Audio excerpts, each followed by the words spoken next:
ग्राम BJD समिति सभ्यांक उपरे BJD कर्मी कली बदनाम हेले तरीकुंद फांडी अधिकारी। जगतसिंहपुर थाना सदर पाटणी गाँ नकुलांग ग्रामर बीजेडी समिति सभ्या राजश्री महांती घर आगे बारंबार अचानक से ग्रामर रमाकांत मल्लिक बीजेडी कर्मी बारंबार अश्लील भाषा गालीगुलज करने सहित बमिंग करने जीवन रू मारिदेवाकू धमक। एहिभଳି परिस्थिति ग्रामवासी भयभीत अवस्था बेले तरीकुंद फांडी अधिकारी को जणाइबा परे फांडी अधिकारी रमाकांत मल्लिक को फांडी किछि समय बसाइबा परे छाड़िदिले। रमाकांत मल्लिक फांडी बाहरिबा परे फांडी अधिकारी 30 डिग्री गुरुतर आहत करिथिबा नै जिला एसपी द्वारस्थ परे जगतसिंहपुर थाना रे कले अभियोग को नहीं फांडी अधिकारी अभियोग भित्तिहीन बोली देले सूचना। अन्यपटे ग्रामवासी माने माड़ मारि नथिबा देले सूचना। तेबे रमाकांत को पुलिस स्टाइल रे मारिला किए जहाकु नहीं उठिछि प्रश्न। वर्तमान जहाकु नहीं पुलिस विभाग पक्षरु चलीछि तदंत। एडी प्रश्न उठे पाटणीगा पंचायतर नकुलांग ग्रामर जणे बीजेडी महिला समिति सभ्यांकु नहीं उठिथिबा विवाद को नहीं मुह खोलिले समिति सभ्या। 2024 पूर्व होइथिबा निर्वाचन समय रमाकांत मल्लिक और समिति सभ्या राजश्री महांती दिन राति परिश्रम करथिले। निर्वाचन में राजश्री महांती सेतेबेले रमाकांत मल्लिक को घर आगे एक ट्यूबवेल बसाइबा देथिले प्रतिश्रुति, जहाको बसाइबा डेरी हेबारु रमाकांत मल्लिक ब्राउन सुगर खाई प्रति समय राजश्री महांती घर आगे बारंबार अश्लील भाषा गालीगुलज करने सहित परिवार को बमिंग करने धमक देइछंती। रमाकांत मल्लिक एहिभଳି गर्जना शुणी ग्रामवासी वर्तमान भयभीत अवस्था ग्रामर झील बोहू महिला घर बाहरी पारुनथिबा और थाना बारंबार अभियोग पर पुलिस शुणी नाहांती बोली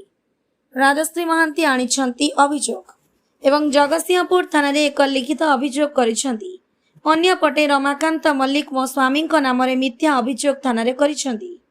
आगको पुलिस विभाग कौनसी पदक्षेप न नेले तेज जगतसिंहपुर थाना और एसपी कार्यालय सम्मुख धारणा देवाई देले चेतावनी। एडी प्रश्न उठे नकुलांग ग्रामर रमाकांत मल्लिक जड़े धला जहर व्यवसायी मानक सहित धला जहर खाई एहिभଳି आतंक सृष्टि करुथिबा बेले अन्यपटे जगतसिंहपुर जिला पुलिस मजा नेउछंती।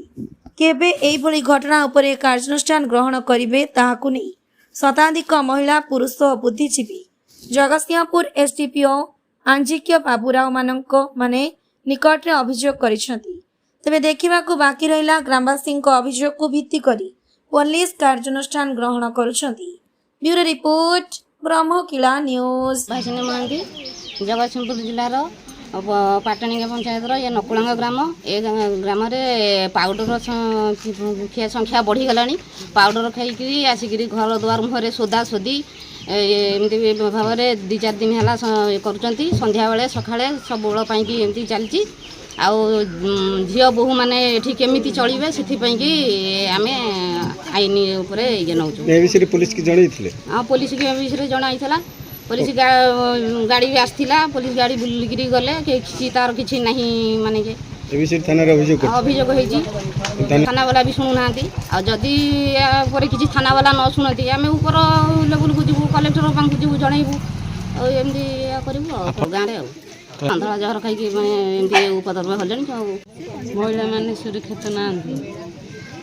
एमती पाउडर खाई सोदा कटा कर गाँ पिला गाँ भितर लड़ाई कर पुणी चलिए केमती झील जनाई से पुलिस भी शुणुना पुणी कौन से उत्पात कर केमिति कौन सुरक्षित आपण मन रहउछन्ती गाँ भितर समस्त भय भितर रहउछन्ती। रमाकांत मल्लिक मो घर जगतसिंहपुर नकुलांग मो कतुर गोटे 49-50,000 टका नहीं हाँ मुझे बार बार मागिया भर 4 वर्ष भर मैं देलानी काली सन्ध्या बेल मागिली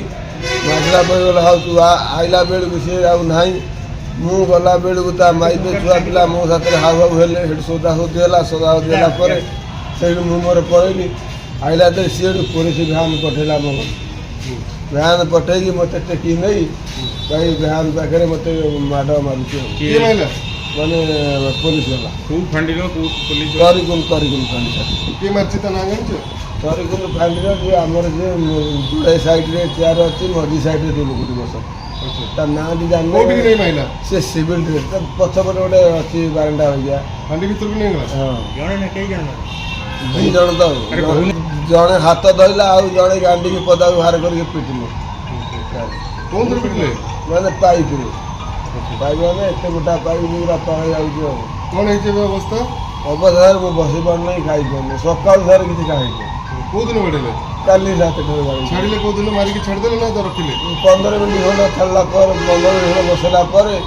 ଦସ୍ତଖତଟା ଖାଲି ସାଧା ପେପରରେ ନେଇଛନ୍ତି ଛାଡ଼ିଛନ୍ତି ଏବେ ଏ ବାବଦରେ କାହାକୁ ଜଣେଇଛ ନା ବାପା ମା ଜାଣିଛନ୍ତି କେହି ଜାଣିନାହାନ୍ତି ବାପା ମା ଜାଣିଛନ୍ତି ସାଧା କାଗଜରେ ମୋ ପୁଅ ଦସ୍ତଖତ ମାରିକି ଆଣିଛି ଏ ବାବଦରେ କାହାକୁ ଜଣେଇଛ ମାରିବାର ସମସ୍ତଙ୍କୁ ଜଣେଇବି କାହାକୁ ପୋଲିସ ସବୁ ଷ୍ଟାଫ୍ ଜାଣିଛନ୍ତି ଲେଖିକିରି କାହାକୁ ଜଣେଇଛ ନା ନାଇଁ ଲେଖିକି ଲେଖାଲେଖି କରିକି ଫେର୍ ରଖିକି ଲେଖିକି ରଖିକି ଆଜ୍ଞା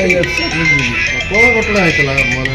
ପଇସା କାହା ଠାରୁ ନେଇଥିଲ ନା ଦେଇଥିଲ ପଇସାଟା ମୋ ହାତରୁ ସେ ନେଇଥିଲା କିଏ ନେଇଥିଲା ବିନୋଦ ମହାନ୍ତି ହଁ ସେଠୁ ବିନୋଦ ମହାନ୍ତି ପଇସା ନେଇ ହଁ ମୋତେ ଆଜି କାଲି 8 ଦିନ 15 ଦିନ ଦେଖେଇ ତା ପଛରେ କାଲି ମାଗିଲା ବେଳକୁ ମୋତେ କଣ୍ଡରା ମଣ୍ଡରା କହି ମୋତେ ଜାବଡ଼ା ମାରି ଥାନାକୁ ଯାଇ କାହିଁ ତାକୁ ପଇସା ଦେଇଥିଲ ସାର୍ ଆମେ ଦିହେଁ ଯାକ ଥିଲୁ ଗୋଟେ କ୍ଲୋଜ୍ ଫ୍ରେଣ୍ଡ ଗୋଟିଏ ଗାମୁଛାରେ ଥିଲୁ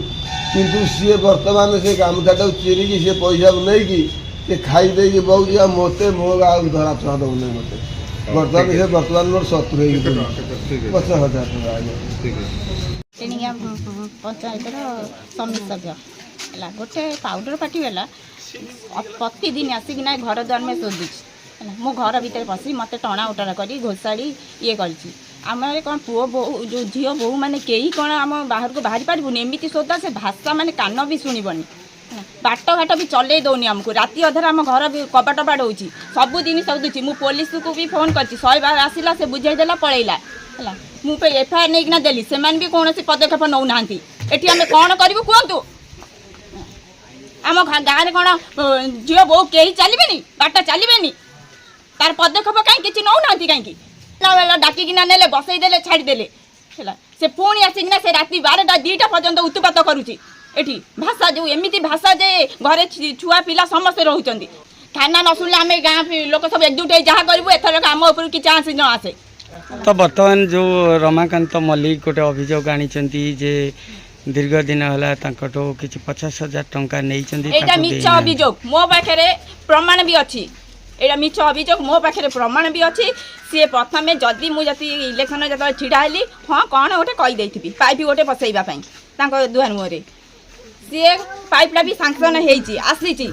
ସିଏ କିଛି ନ ଶୁଣି ସିଏ ଆସିକିନା ଘର ଦୁଆର ମୁହଁରେ ଉତ୍ପାତ କରିବା ଇଏ କରିବା ସିଏ ଫାଷ୍ଟ ଯେତେବେଳେ ଆସିଲେ ସେ କଥା କହିଲେନି ମୋତେ କହିଲେ କି 8 ଦିନ ଭିତରେ ଯଦି ପାଇପ୍ ନ ବସିବ ପାଇପ୍ ବସେଇବାକୁ ତମେ ପ୍ରତିଶ୍ରୁତି ଦେଇଥିଲ କାହିଁ ବସେଇଲନି ଏଇଟା ପ୍ରମାଣ ମୋ ପାଖରେ ଅଛି ବର୍ତ୍ତମାନ ସେତେବେଳେ କାହିଁ କହିଲେନି ପୁଣି ପଛରେ ଆସିକିନା ମିଛ ଅଭିଯୋଗ କାହିଁ କରୁଛନ୍ତି 50,000 ବିନୋଦ ମହାନ୍ତି ମୋ ଠାରୁ ନେଇଥିଲା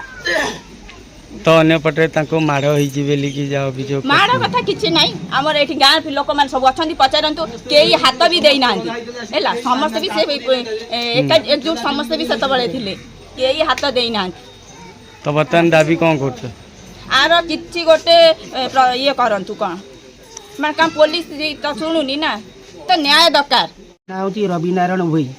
ପାଟଣିଆ ଗ୍ରାମ ପଞ୍ଚାୟତ ପାଟଣିଆ ଗ୍ରାମରେ ମୋର ଘର ଏ ଯେଉଁ ନକୁଳାଙ୍କ ଗାଁରେ ବାରମ୍ବାର ଏଭଳି ନିଶାଡ଼ି ମାନେ ଉତ୍ପାଦ କରୁଛନ୍ତି ବିଗତ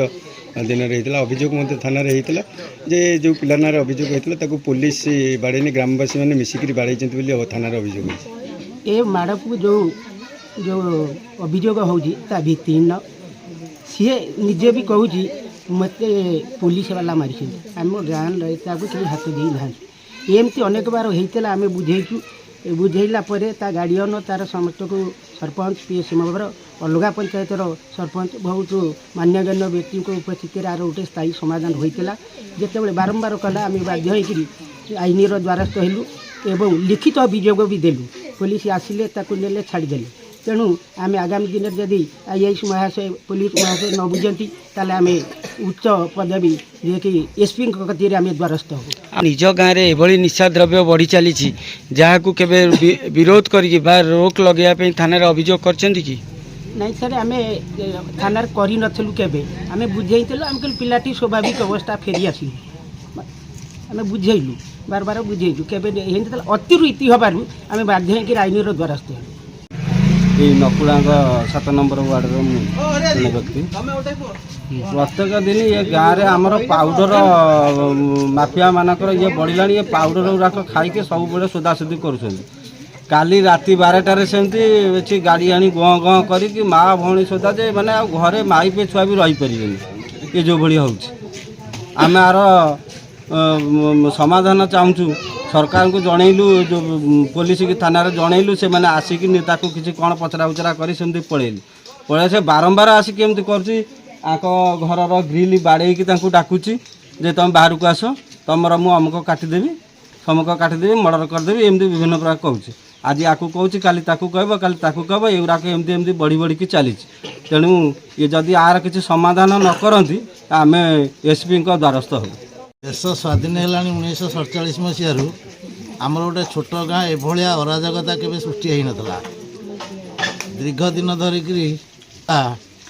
ଏବଂ ତାକୁ ସହଯୋଗ କରୁଥିବା ଅନ୍ୟ ପିଲା ମଧ୍ୟ ନିଶା ପାଣି ଖାଇ ଶୋଇବା ସମୟରେ ରାତିରେ ଆସି ଗାଁର ଝିଅ ବୋଉ କାହା ନାଁ ନ ଧରିକି ଅଶ୍ଳୀଳ ଭାଷାରେ ସୋଦାସୋଦି କରୁଥିଲେ ତାକୁ କେହି ଭ୍ରୂକ୍ଷେପ କରୁନଥିଲେ। ଏଇ 3 ଦିନ ହେଲା ଆମର ଯେ ପଞ୍ଚାୟତ ସମିତିର ସଭ୍ୟ ଅଛନ୍ତି ବର୍ତ୍ତମାନର ସେ ଆମ ଗାଁର ବୋହୂ ସବର୍ଣ୍ଣ ପରିବାରର ତାଙ୍କ ଦୁଆର ମୁହଁରେ ଆସି ତାଙ୍କୁ ଅଶ୍ଳୀଳ ଭାଷାରେ ସୋଦାସୋଦି କରୁଛୁ ଆମେ ଶୁଣୁଛୁ। ଟେକା ପଥର ଢେଲା ମାଡ଼ କରୁଛି। ଏ ବାବଦରେ ସେ ଆମ ଥାନାରେ ଜଣେଇଥିଲେ। ଥାନା ଆଉ ତାଙ୍କ ଲୋକଙ୍କୁ ପଠାଇ ଯିଏ ଦୋଷୀ ତାଙ୍କୁ ଥାନାକୁ ନେଇଥିଲେ ଏବଂ କୌଣସି ବୁଝାସୁଝା କରି ତାକୁ ଥାନାରୁ ଛାଡ଼ିଦେଲା ପରେ 14 ତାରିଖ 13 ତାରିଖ ଆଉ 14 ତାରିଖ ଯେଉଁ ରାତି ଗଲା 14 ତାରିଖ ସକାଳ ହେଲା ଏଇ ରାତିରେ ସେ ପୁଣି ଆସିକିରି ବମ୍ ପକେଇ ମାରିଦେବି ମୋ ସାମ୍ନା କେହି ଆସିବେ ନାହିଁ। ବିଶେଷ କରି ମାଇପମାନଙ୍କୁ ଯେଉଁ ଅଶ୍ଳୀଳ ଭାଷାରେ ସୋଦାସୋଦି କରୁଛି ଆମେ ଆକୁ ନିନ୍ଦା କରୁଛୁ। ଆମେ ସରକାରଙ୍କୁ ଆପଣମାନଙ୍କ ମାଧ୍ୟମରେ ମିଡ଼ିଆ ବନ୍ଧୁମାନଙ୍କ ମାଧ୍ୟମରେ ଜଣାଇବାକୁ ଚାହୁଁଛୁ ଯେ ଆପଣ ସରକାରୀ କଳର କାନରେ ପକାନ୍ତୁ। ସେ ଏହାର ଦୃଢ଼ ପଦକ୍ଷେପ ନେଇ ଉକ୍ତ ପିଲାକୁ ଜବତ କରନ୍ତୁ। ଯଦି ନ କରିବେ ଆଗାମୀ ଦିନରେ ଆମେ ଜଗତସିଂହପୁରର ରାଜରାସ୍ତା ଘେରାଉ କରିବୁ, ଏସ୍ପିଙ୍କ ଦ୍ୱାରସ୍ଥ ହେବୁ,